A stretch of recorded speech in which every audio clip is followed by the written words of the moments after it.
Hey there, comic book fans. Today, we're diving into the golden age of Marvel, comparing the legendary 70s and 80s to the comics of today.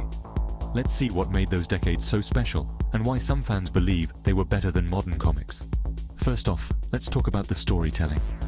In the 70s and 80s, Marvel was all about ambitious, sprawling story arcs. Think of the Dark Phoenix Saga or the Infinity Gauntlet.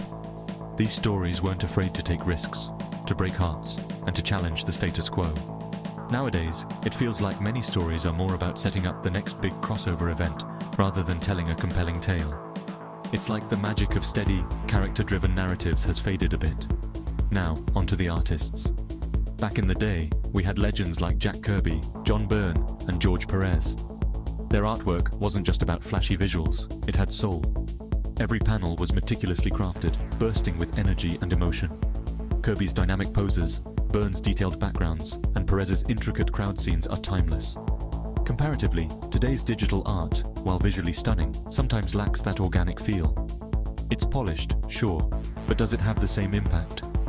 It's like comparing a vinyl record to a digital download. One has a warmth and texture that's hard to replicate. And let's not forget the characters.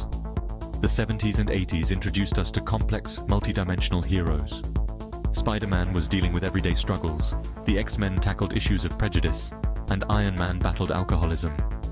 These stories resonated because they reflected real-world issues and emotions. In contrast, modern characters often seem more focused on being edgy or fitting into a broader cinematic universe. Don't get me wrong, today's comics still have their gems, and artists work incredibly hard to bring these stories to life. But there's a certain nostalgia and raw creativity from the 70s and 80s that's hard to match. It's a period where Marvel wasn't just creating comics, they were crafting myths, tapping into something truly universal. So next time you pick up a modern Marvel comic, take a moment to appreciate the legacy of the past. Maybe even crack open an old issue and experience the magic firsthand. Thanks for joining me on this nostalgic journey.